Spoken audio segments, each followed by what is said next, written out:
The Zorathi Empire had ruled the stars for so long that they believed no one could ever challenge them.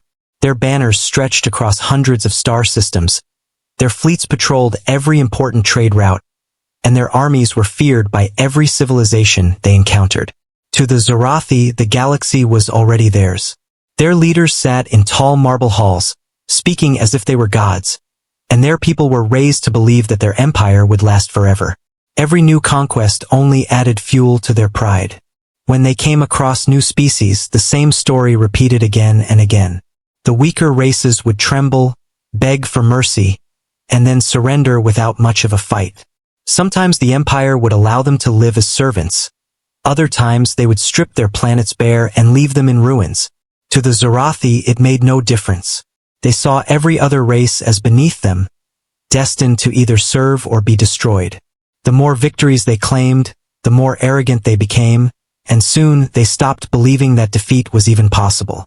The admirals of their fleets liked to boast about their strength. They would stand in glittering war chambers, pointing at star maps filled with red markers, showing all the systems they had taken. Their warships numbered in the thousands, each one bristling with weapons and built to crush resistance.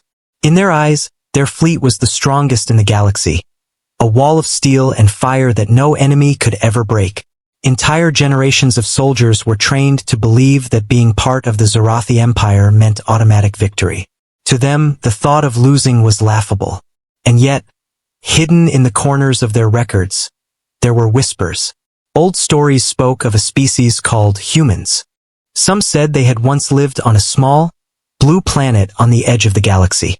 Others claimed they were nothing more than myths, legends made up by merchants who traveled too far from home. The Empire dismissed these tales as nonsense. In their archives, the humans were marked as weak, primitive, and long gone. Some archivists even joked about it. If they ever existed, they must have burned themselves out long ago. To the Empire, humanity was not even worth a second thought. But the arrogance of the Zorathi blinded them. They had become so used to victory that they no longer bothered to question strange reports. Outposts had begun to fall silent on the edge of their territory. Patrol ships went missing without explanation, and traders whispered about dark ships moving in the void. These warnings should have worried them, but instead, the Zorathi rulers laughed. To them, it was impossible for anyone to challenge their power. They believed the galaxy was already tamed, and that any disturbances were nothing more than small accidents or weak rebellions that would soon be crushed. Life within the empire itself was a reflection of this arrogance. In their capital cities, nobles feasted in golden halls, throwing away food while entire worlds under their control starved. Soldiers marched through the streets in polished armor, their weapons glowing, reminding the population of who truly ruled them. The empire's citizens were raised to see their rulers as perfect, almost divine. Children in schools were taught that the Zorathi had been chosen by fate to rule all others. This belief made them cruel, for when you think you are chosen to rule, you no longer see others as equals, you see them as prey. The emperor himself embodied this arrogance. He sat on a throne made of black crystal, looking down upon his advisors as if they were nothing more than tools. His words were law, his commands unquestioned. When news of disappearing fleets reached him, he laughed, claiming that some pirate group had grown too bold. "Send a larger fleet next time," he said, waving the concern away. To him, the loss of ships meant nothing, because he believed his resources were endless. His empire was too large, his armies too strong, and his people too loyal, at least that was what he told himself. But beneath all the pride, there were cracks. Not everyone in the empire believed the lies. Some soldiers noticed the strange silence at the borders and whispered among themselves. Some governors of distant worlds began to feel uneasy, knowing that something unknown was moving against them. Even among the common people, rumors spread, rumors of a power hidden in the dark, a force that could destroy fleets without leaving survivors. The rulers ignored these voices, silencing anyone who spoke too loudly. Arrogance made them deaf, and pride made them blind. The galaxy is vast, and empires rise and fall across its endless stars. Yet the Zorathi believed they were the exception. They thought their empire was eternal, a flame that would never burn out. They did not realize that their arrogance was not a shield, it was a weakness. For the greater their pride grew, the less they prepared for the day when something stronger would come. And when that day arrived, it would not be a slow decline or a gentle fall. It would come like a hammer in the dark, sudden and unstoppable. For now, though the Zorathi celebrated themselves, their fleets returned from raids with treasures, their rulers planned new conquests, and their people cheered for victories that seemed endless. To them, the galaxy was already theirs, and no one could take it from them. They had forgotten one simple truth, that no empire lasts forever. And somewhere beyond their reach, in the silence of the stars, something ancient stirred. Humanity, the very myth they had dismissed, was not gone. It was waiting, watching, preparing. At first, the stories were only whispers. Merchants who traveled between distant star systems told strange tales about entire colonies that had gone silent. Border stations that once sent daily reports were now nothing but empty signals. Patrol fleets sent to investigate never came back. At first, no one wanted to believe these rumors. The galaxy was full of dangers. Rogue asteroids, unstable wormholes, pirate attacks. There were many possible explanations. But the details in these stories were too sharp, too strange, too consistent to ignore. Some merchants claimed they had seen ships unlike any they had ever encountered before. These vessels were black and silent, moving like shadows between the stars. Their hulls carried markings in a language no one recognized. Some swore they moved faster than any Empire ship could. Others said they appeared from nowhere, striking without warning, and then vanishing back into the void. Survivors described these mysterious ships with fear in their eyes. They said their weapons cut through armor like it was paper, and no distress call ever brought help in time. The Empire's officials dismissed these reports. In the Great Council chambers, high commanders laughed at the idea. Ghost ships, they called them, or the lies of frightened traders. They accused merchants of spreading tales to raise prices and scare customers. But in the farthest reaches of the galaxy, where the Empire's grip was weakest, people began to whisper a single name in hushed tones: humans. The word was like a spark in the dark. It spread quickly, from spaceports to mining colonies, from smugglers to soldiers. At first, many didn't even know what it meant. For most people under the Empire, human was only a word found in dusty archives. A half-forgotten myth about a species that had supposedly destroyed itself centuries ago. Children in schools were taught that if humans had ever existed, they were weak and primitive, unworthy of survival. Yet now, these ghost ships seemed to carry their name. Whispers grew bolder. Some claimed they had actually seen the crews of these vessels, tall, determined beings with sharp eyes, moving with a kind of quiet confidence. Survivors described them not as monsters, but as something far more dangerous, soldiers who fought like they had nothing to lose and everything to protect. They are not like us, one frightened miner told a crowd at a station bar.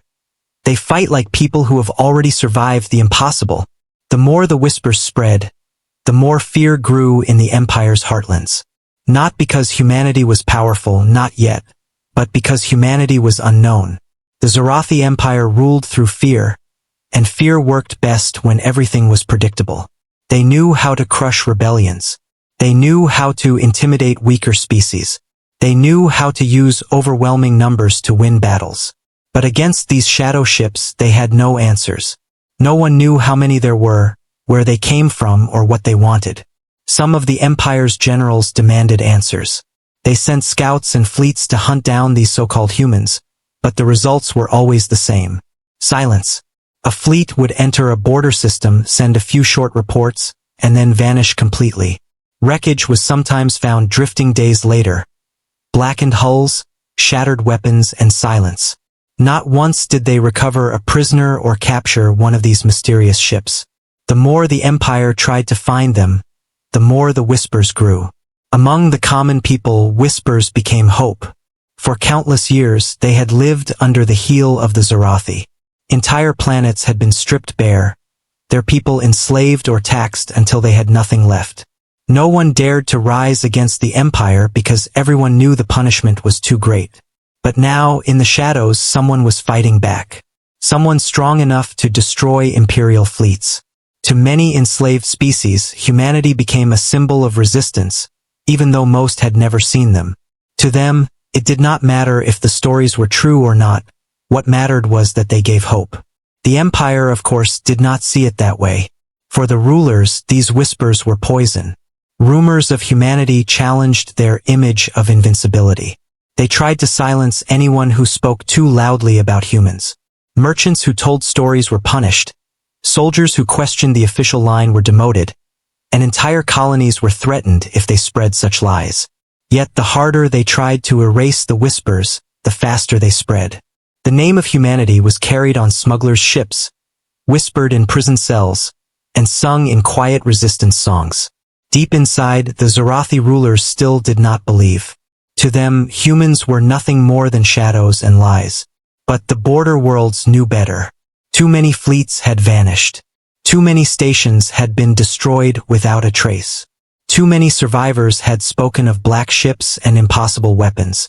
Even if the Empire's leaders denied it, the galaxy itself was beginning to accept the truth.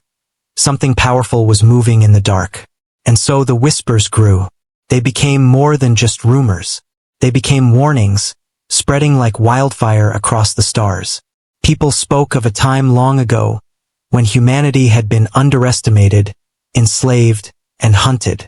Now they spoke of a return, of a species that had been forgotten and ignored, but had not died. The words repeated over and over in secret conversations, in frightened voices, and in hopeful prayers. The humans are back.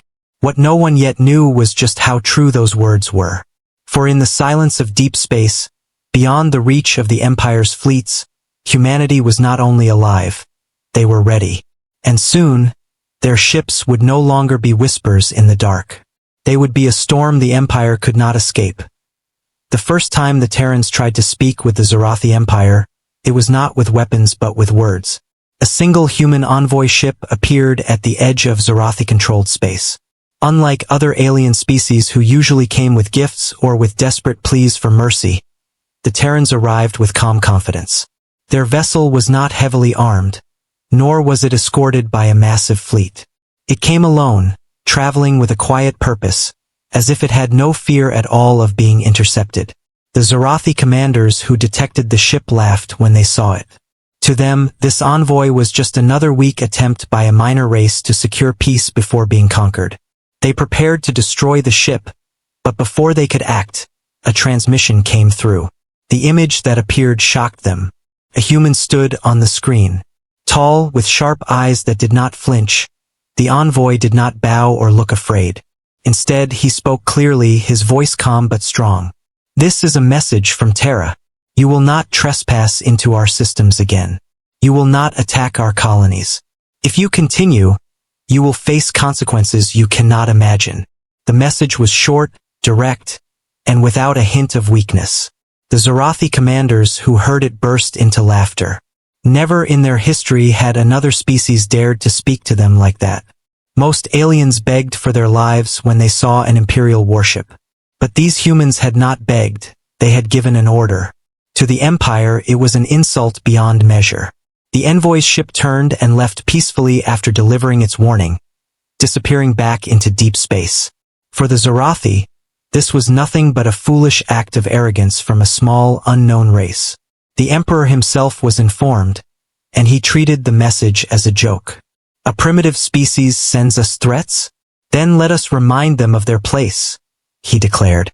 To prove their dominance, the Empire assembled a fleet of 50 warships. It was not their largest fleet, merely a small demonstration in their eyes, but still strong enough to burn an entire world to ash. These ships were armed with plasma cannons, heavy railguns, and enough firepower to erase civilizations. Their commanders believed they were on a simple mission: crush the humans, return victorious, and make an example of them. The fleet departed with confidence, their soldiers celebrating before the battle had even begun. They imagined glory, promotions, and riches. They believed the humans would tremble and surrender as all others had done. But none of those warships ever returned. Days passed, then weeks, with no word from the fleet. At first, Imperial officials claimed it was a delay, perhaps a technical issue. But soon wreckage began to appear in nearby systems. Burned metal drifting in silence, fragments of what had once been proud Imperial ships. There were no survivors, no distress signals, no explanation. 50 warships had been erased as if they had never existed.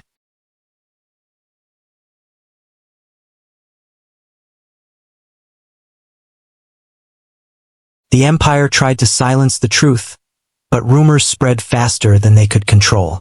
Traders whispered that the Terrans had destroyed the fleet with a single strike. Soldiers spoke of terrifying weapons that could pierce shields and armor like nothing before. The common people, already whispering about humans, now spoke openly. The myth was becoming real. Yet instead of being cautious, the Zorathi reacted with more arrogance. They told themselves the lost fleet must have been caught in an accident, or perhaps ambushed by pirates using stolen technology. They could not accept the idea that a single race, long forgotten and dismissed as weak, had the strength to destroy one of their fleets. To admit that was to admit weakness, and the Empire could never admit weakness. So the Emperor ordered silence. Anyone who spoke of the humans as a threat was punished. In council meetings, the loss was brushed aside. It was a mistake, nothing more, the generals said. We will crush them the next time. The arrogance that had built their empire blinded them to the truth standing right before them. Meanwhile, the humans had made their first move carefully. They had given the Empire a choice. Peace or war. They had offered a warning, not an attack. But when the Empire responded with violence, humanity had answered in kind, and their answer was devastating. The humans did not celebrate, nor did they boast. They simply watched from the shadows, calm and patient, knowing the real battle was yet to come. On the outer colonies of the Empire, people were beginning to doubt their rulers. For the first time in generations, they had seen the mighty Imperial fleets destroyed. For the first time, the Empire's invincibility had been questioned. And for the first time, a new name was being whispered not in fear, but in hope. Terrans. The first contact had been ignored, dismissed as nothing. But it had marked the beginning of something much greater. The humans had shown themselves to the galaxy, not as myths, not as prey, but as a force willing to stand up to the most powerful empire in existence. The Zorathi did not yet understand the danger they faced. They still thought of humanity as a small nuisance, a pest to be crushed. But they were wrong. Humanity had only revealed a fraction of its strength, and soon the Empire would learn what it meant to ignore a warning from Earth. The day the Terran Battleship appeared began like any other in the capital system of the Zorathi Empire. The skies above the homeworld were crowded with ships moving in and out of orbit. Fleets patrolled nearby space, their hulls glowing with Imperial colors, while planetary defenses stood ready with thousands of weapons aimed at the stars. To the Zorathi, it was a scene of power, a reminder that their empire was untouchable. But then, without warning, a signal was detected at the edge of the system. Something large had just dropped out of faster-than-light travel. Imperial sensors turned toward it, and what they saw made even the most experienced commanders pause. A ship hung in the void, silent and motionless. It was massive, larger than any vessel the Empire had ever built, yet its design was unlike anything they had seen. It was black and angular, with sharp lines that seemed to cut through the very darkness around it. Its surface shimmered with strange energy fields, and its weapons, if those sleek, deadly shapes were weapons, looked far beyond anything the Empire understood. It was not a fleet, not an armada. It was only one ship. At first, the Imperial officers laughed. A single battleship? In the heart of their empire? They believed it was an act of foolish arrogance, a final desperate show from the humans before they were crushed. Some even suggested capturing it to parade before the Emperor. The commanders were so certain of victory that they ignored the unease that spread through their crews. Then the transmission came. Across every frequency, across every ship in the system, a calm human voice spoke. We told you not to trespass. We told you not to attack our colonies. You ignored us. This is your last warning. The silence that followed was heavier than any explosion. For the first time, the mighty Zorathi fleet hesitated. But arrogance quickly took control again. The commanders barked orders, and thousands of warships moved to encircle the lone Terran vessel. From orbiting platforms, from cruisers, from dreadnoughts, weapons locked onto the black battleship. It was the full might of the Empire, bearing down on a single ship. The order to fire was given. The sky lit up with plasma fire, rail slugs, and missile swarms. A storm of weapons poured toward the human ship, enough firepower to shatter a planet. But when the light cleared, the battleship still stood. Its shields glowed faintly, like a second sun, untouched by the storm. Not a single scratch marked its hull. Then, for the first time, the Terran battleship answered. From its sides, beams of energy shot out, cutting through the void with terrifying precision. Entire cruisers were split in half in an instant, their wreckage scattering into the darkness. Rail slugs launched from the human ship tore through dreadnoughts as though their armor were paper. The Empire's proud war machines, ships that had survived centuries of conquests, were destroyed in moments. Panic spread through the Imperial fleet. Commanders shouted for their crews to fight harder, to regroup, to overwhelm the enemy with numbers. But numbers meant nothing. Every shot from the Terran ship destroyed another vessel. Hundreds of ships fell in minutes, their burning remains lighting up the system like dying stars. From the surface of the homeworld, citizens watched in disbelief as their sky filled with fire. They had been taught since birth that the Empire could never fall, that their fleets were invincible. But now they were seeing the impossible, a single ship tearing apart the entire might of their defenders. Fear spread faster than fire. The Emperor himself was informed of the battle. From his throne, he listened to frantic reports of fleets destroyed, stations shattered, and defenses crumbling. At first, he shouted in denial. "One ship cannot do this," he roared. But the truth was undeniable. No matter how many reinforcements were sent, the battleship destroyed them with ruthless efficiency. What terrified the Empire most was not just the power of the ship, but the way it fought. There was no chaos in its attacks, no waste, no hesitation. Every move was precise, every strike deliberate. It was as though the humans had studied the Empire for years, learning every weakness, every tactic, every flaw. The battleship was not fighting blindly. It was dismantling the Empire piece by piece. In less than a day, the system's defenses were gone. Thousands of ships reduced to debris, their burning fragments orbiting the homeworld like a graveyard of failure. The Terran battleship did not advance on the planet. It did not bombard cities or slaughter civilians. It simply stood in the void, silent and unchallenged, a reminder of what humanity could do.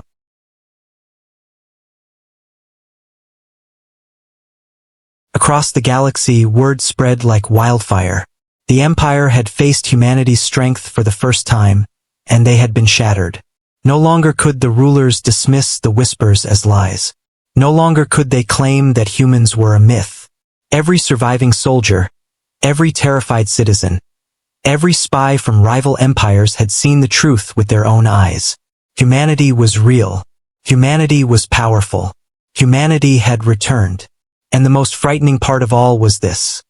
If a single battleship could destroy the heart of the Empire's might, what else did humanity have waiting in the dark?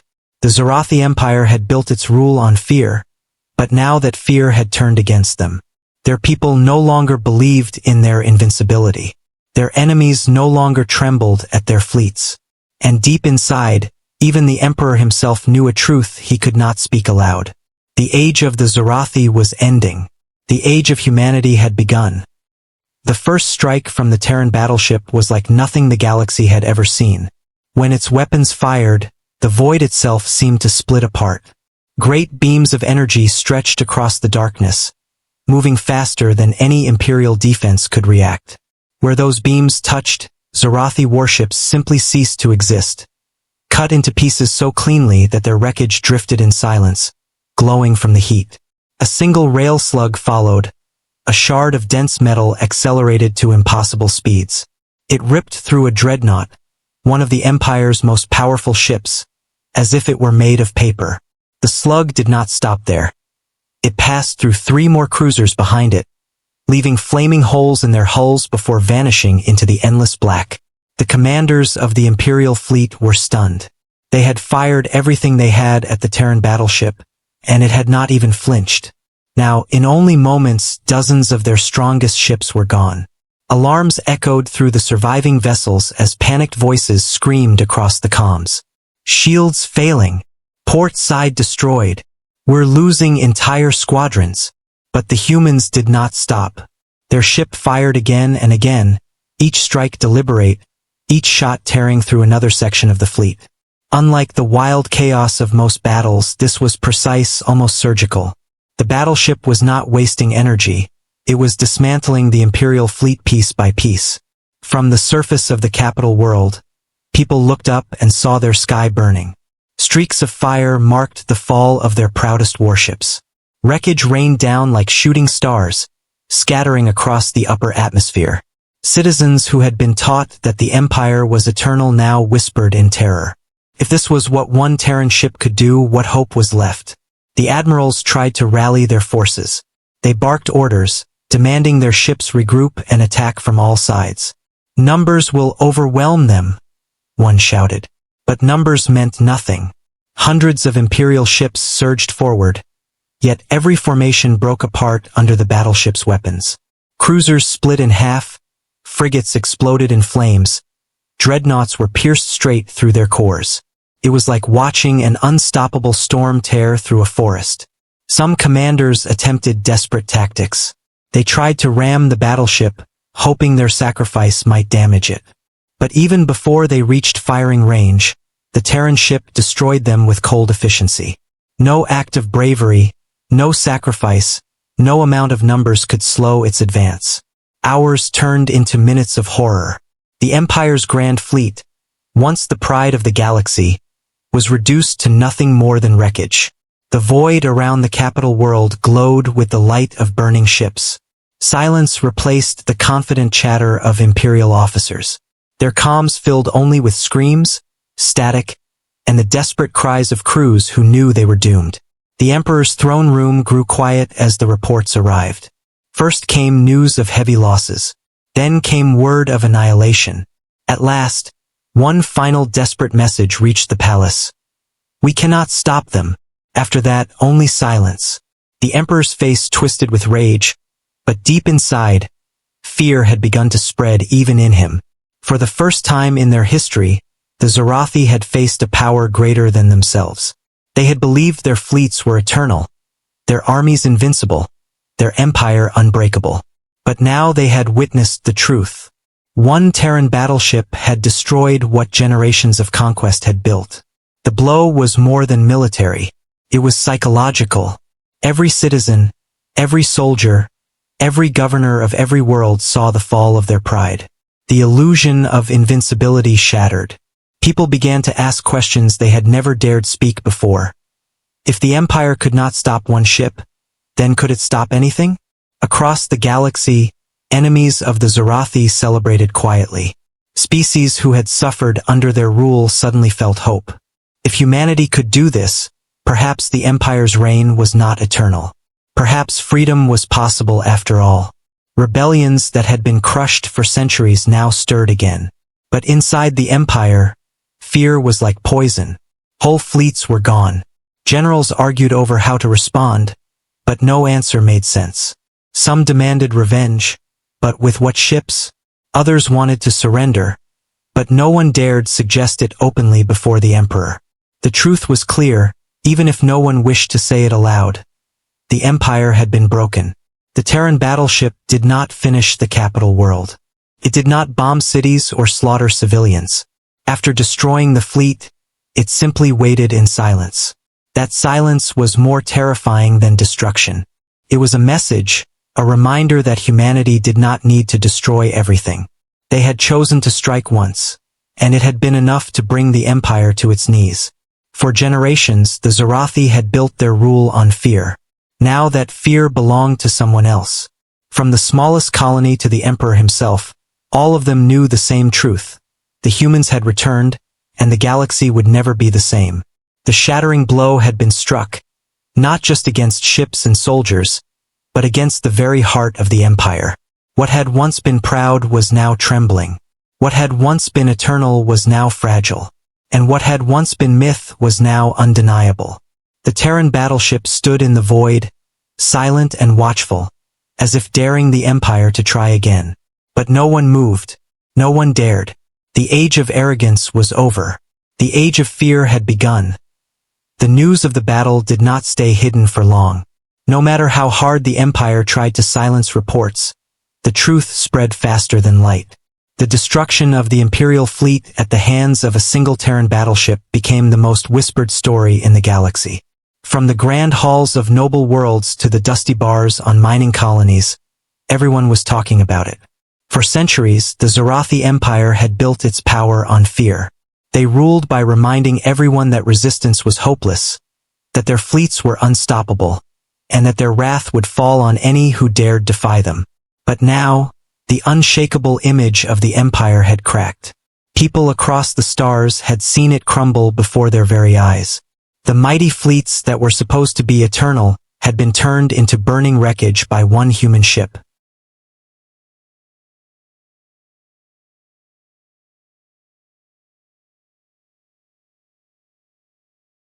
On distant colonies, workers whispered in secret. "Did you hear? The humans destroyed the capital fleet." The words spread like sparks in a dry forest. On mining outposts, enslaved laborers began to speak more boldly. Some even smiled for the first time in years, imagining freedom might finally be possible. Among soldiers stationed on faraway worlds, unease spread quickly. They had always believed their orders came from an empire too strong to fail. Now they questioned whether those orders meant anything at all. The Zorathi government tried everything to control the story. Official broadcasts claimed the lost fleet had been destroyed in an accident, an unstable star, a surprise natural disaster, or even sabotage from traitors. But no one believed these lies. Too many survivors had seen the truth. Too many witnesses had reported the same thing. A massive black battleship, a Terran vessel, cutting through the fleet with impossible power. The more the Empire tried to hide it, the louder the truth echoed across the stars. Fear took hold of the Empire's core worlds.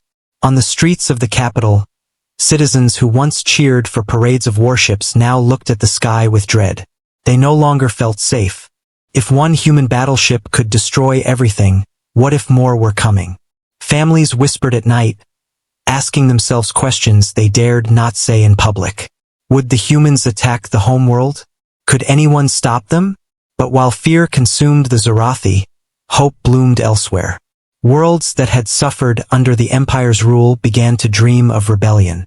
On conquered planets, underground resistance groups spread the news eagerly. They painted human symbols on walls, sang songs about freedom, and prepared for uprisings. Even before a single Terran soldier set foot on their worlds, the idea of humanity had already become a banner of resistance. The Emperor raged in his throne room. He demanded silence, demanded loyalty, demanded that his generals crush these whispers before they spread further. But his words no longer carried the same weight. His advisors bowed to him, but behind their eyes there was fear, not faith. Even they wondered if the humans would come for them next. Some began to secretly prepare escape plans, storing wealth and ships in hidden locations. Across the galaxy, rival empires and free states watched carefully. For centuries, none had dared challenge the Zorathi. Now, with one human ship, the impossible had happened. Leaders debated in secret councils. Was this the time to strike back? Could they ally with the humans? Should they prepare for humanity's wrath? Or try to make peace before it was too late? Merchants and smugglers, always quick to adapt, spread the stories fastest. In every port and station, tales of humanity grew larger with each retelling. Some claimed the battleship was indestructible. Others said it had destroyed thousands of ships, not hundreds. Some whispered that humanity had entire fleets hidden in the dark, waiting to strike. No one knew how much was truth and how much was myth, but it didn't matter. The effect was the same. The galaxy was terrified. Even the Zorathi soldiers, once proud and arrogant, now carried doubt in their hearts. They trained, they drilled, but their eyes carried shadows. Every time they looked at the stars, they wondered if the humans were out there, watching, waiting for the moment to strike again. Loyalty to the Empire began to falter. Some soldiers deserted, running to distant colonies where they hoped the humans might protect them. Others quietly reached out to rebels, secretly offering their skills in exchange for safety. The Empire had ruled for so long that no one had imagined it could fall. But now cracks appeared everywhere. Governors hesitated to enforce harsh orders, fearing their planets might rise against them. Taxes went unpaid, rebellions stirred, and fear choked every command chain. The humans had not only destroyed a fleet, they had destroyed the illusion of control. What made it worse was humanity's silence. After the battle, the Terran Battleship did not move on the capital world, nor did it speak again. It simply lingered in space for a time, then vanished back into the stars. That silence was more terrifying than any bombardment could have been.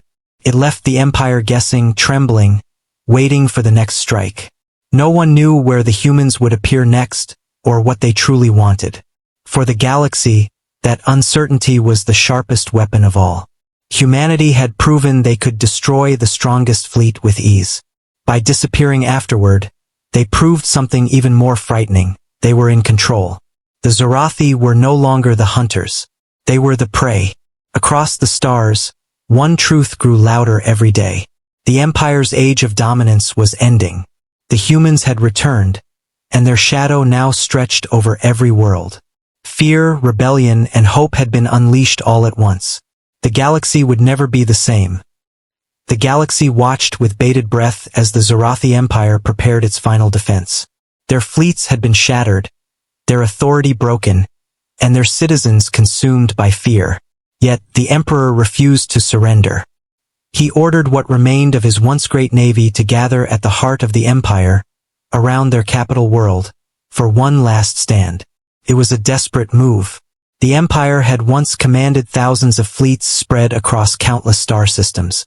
Now, after the battles with the Terran warship, only fragments remained.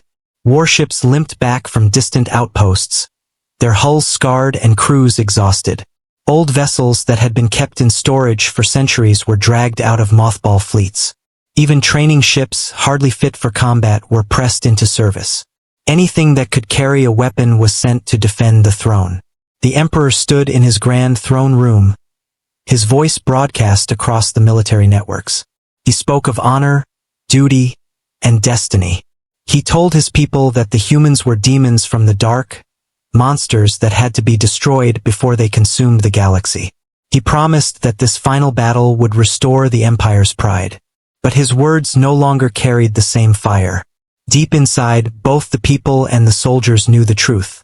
This was not a war to restore glory. It was a fight for survival. As the fleets gathered, the capital world turned into a fortress. Orbital platforms were armed with heavy cannons. Planetary shields flickered to life, and every available soldier was stationed to defend key positions. Streets filled with troops, skies swarmed with fighters, and the people hid in fear as the Empire prepared for the storm they knew was coming. And then the humans arrived. At first, only one shadow appeared on the edge of the system. The same Terran battleship that had destroyed the Emperor's fleets emerged from the dark void, its black hull reflecting no light, its weapons glowing faintly like embers. Every Zorathi soldier who saw it felt a chill run through their body. That single ship had already become a nightmare to them. The Emperor ordered the attack immediately. He refused to wait. Entire fleets surged forward, hundreds of ships locking weapons on the lone battleship. Missiles, plasma, and beams of light filled the void. Space lit up with so much fire it looked like a newborn star. And yet, the Terran battleship moved through it calmly, like a predator walking through rain. Its shields glowed but did not break. Its weapons unleashed fury in return, silent beams of energy that cut through cruisers like knives through paper. Each shot destroyed a ship. Each blast reduced a proud warship into burning wreckage. Still, the Zorathi fought. They had no choice. Wave after wave of ships threw themselves against the Terran vessel. Some tried to ram it. Others launched desperate suicide runs. Their courage was undeniable, but their weapons were useless. The more they fought, the more hopeless it became. Hours turned into a day. The battlefield was filled with wreckage. Zorathi ships burned, their debris forming a graveyard around the capital world. The Terran Battleship, though scarred, still stood. The silence was more terrifying than words. It did not taunt, it did not explain, it simply destroyed. Inside the capital, panic grew. Citizens watched the skies, hearing distant thunder as orbital defenses opened fire. Explosions lit the night, and many believed the world was already doomed. Whispers spread through bunkers and shelters. If one ship can do this, what happens when more arrive? The Emperor, furious and desperate, ordered his final weapon to be unleashed. Hidden deep within the capital's core was a superweapon, an ancient cannon powered by the energy of the planet's star. It had never been fired before, meant only as a last resort. The weapon's power could annihilate an entire fleet in one blast. The cannon charged, its light piercing the skies. All across the system, soldiers cheered. For a moment, they believed salvation had come. The Emperor smiled from his throne, convinced that this weapon would finally end the Terran threat. The cannon fired. A massive beam of energy tore through space, striking the Terran battleship with unstoppable force. The explosion was so bright that every eye on the capital world had to look away. Silence followed. For a moment, the Zorathi believed they had won. But when the light faded, the Terran ship was still there. Damaged, perhaps, but alive. Its shields, powered by technology the Empire could not understand, had absorbed the unimaginable blast. Slowly, the battleship's weapons glowed again, brighter than before. The hope of the Zorathi collapsed instantly. Then the Terran ship struck back. One devastating barrage tore the superweapon apart, shattering the Emperor's final gamble. The explosion consumed entire cities, shaking the planet itself. Screams filled the communication lines, and soldiers began to abandon their posts. Panic overtook discipline. What had been a last stand turned into a collapse. The Emperor refused to flee. In his palace, he raged at his generals, calling them cowards. But many of them had already abandoned him, escaping in whatever ships they could find. The once proud empire was crumbling from the inside, eaten alive by fear. Above the planet, the Terran ship drifted silently. It did not bombard the cities, nor did it land troops. It didn't need to.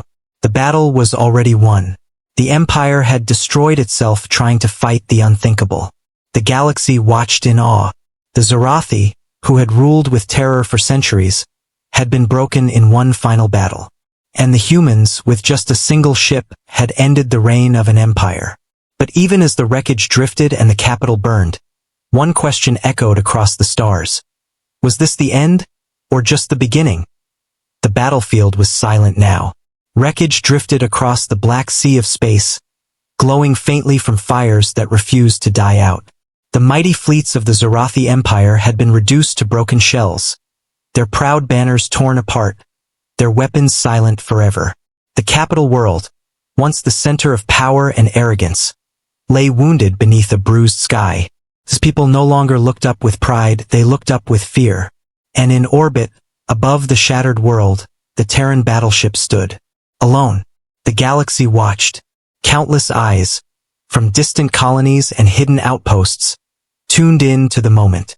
For years, the humans had been considered nothing more than a myth, primitive beings lost on a forgotten world. Yet here they were, and with only one warship, they had ended the empire that had ruled the stars for centuries. The Terran vessel did not fire again. It did not bombard cities or demand surrender. Instead, it waited. The silence was heavier than any threat. The Zorathi leaders argued among themselves, blaming one another, begging their emperor for answers. But the emperor was silent too. The throne was empty, and the empire was broken beyond repair. Then, for the first time, a voice came from the Terran ship. It was not angry. It was not filled with hate. It was calm, steady, and strong. A voice that carried across every frequency, reaching not just the Zorathi but every listening world. "We are the Terrans," the voice said. "We came not to conquer, but to answer. For too long, your empire has ruled with fear, destroying the weak, silencing the free, and turning the galaxy into chains. You believed no one would stand against you. You were wrong.